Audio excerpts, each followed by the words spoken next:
Assalamualaikum and a very good morning to all of you students. Welcome to Baba's classes. Today we are going to start with a new topic, that is Cramer's rule.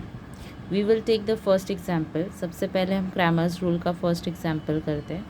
Okay, that is question number 1. That is 5x plus 3y is equal to minus 11 and 2x plus 4y is equal to -10. Okay, तो Cramer's rule में हम लोग क्या करेंगे, सबसे पहले we will find the determinant, that is determinant D is equal to. अब determinant कैसे फाइंड आउट करेंगे, we will take the coefficient of x. Okay, first we will take the coefficient of x of both the equations, then we will take the coefficient of y of both the equations. Okay, that is coefficient of x is 5 and of the first equation and 2 of the second equation. First equation का coefficient क्या है, 5 है, तो हमने सबसे पहले 5 लिखा. फिर सेकेंड इक्वेशन का कोएफिशिएंट है 2, तो 2 लिखा हमने. ओके, एक्स के कोएफिशिएंट्स हो गए. अभी हम लोग क्या लिखेंगे, वाई के कोएफिशिएंट्स. ओके, तो वाई के कोएफिशिएंट्स क्या है, 3 और 4. ओके, अब हमें क्या करना है, वी विल क्रॉस मल्टीप्लाई. हम लोग को क्या करना है, क्रॉस मल्टीप्लाई करना है. That is 5 multiply by 4 minus 3 multiply by 2. अब 5 हो जाए क्या होता है, 20 माइनस 3 2 ज़ा 6. सो 20 माइनस 6 इज़ 14. तो हमको क्या मिल गया है, डिटर्मिनेंट डी मिल गया है. Okay, now we will find D X, determinant of X. अब determinant of X find out करने के लिए हम लोग सबसे पहले क्या लिखेंगे. ओके, फर्स्ट के अंदर हम लोग सबसे पहले कांस्टेंट लिखेंगे दोनों के इक्वेशन के, -11 और -10. और नेक्स्ट में हमें अभी एक्स का डिटर्मिनेंट फाइंड आउट करना है, तो हम कोएफिशिएंट ऑफ वाई लेंगे. Okay, 3 and 4. Plain determinant find out करने के लिए हमने एक्स और वाई के कोएफिशिएंट्स लिए दोनों इक्वेशंस की. अब determinant of X find out करने के लिए हम एक्स के कोएफिशिएंट्स नहीं लेंगे, हम लोग पहले लेंगे कांस्टेंट, फिर उसके बाद वाई के कोएफिशिएंट. सेम मेथड से cross multiply by -11 into 4 minus 10 into 3.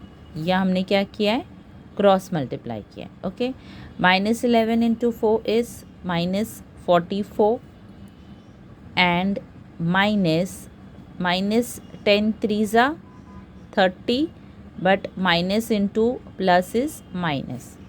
That will give you -44 minus plus 30.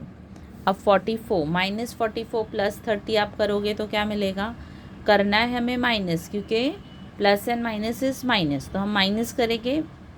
So 44 minus 30 is 14, but sign of the greater number that is minus. Understood. अब डिटर्मिनेंट ऑफ एक्स हमें मिल गया, we will find determinant of y, that is D y. So D y is equal to, अब determinant of y कैसे find out करेंगे, we will take the coefficient of x and constant. हमें Y का coefficient नहीं लेना है. Okay, so coefficient of x that is 5 and 2 and constant that is 11 and -10. अब क्या करेंगे हम लोग करेंगे क्रॉस मल्टीप्लाई.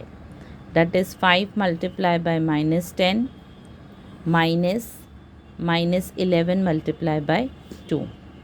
5 10 ज़ा 50, but plus and minus into 11 2 ज़ा 22, but plus and minus is minus. That is -50 minus plus 22. अब 50 -50 प्लस 22 हम लोग क्या करेंगे, plus and minus is minus. Okay, so 50 minus 22 is, अब 50 माइनस रफ वर्क में करो, 22 is 10 minus 2 is 8, 3 minus 2 is 4 minus 2 is 2, so 28.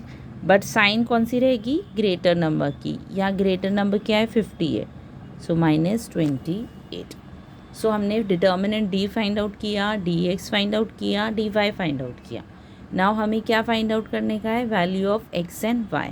So value of x and y हम कैसे फाइंड आउट करेंगे, x is equal to D x upon D.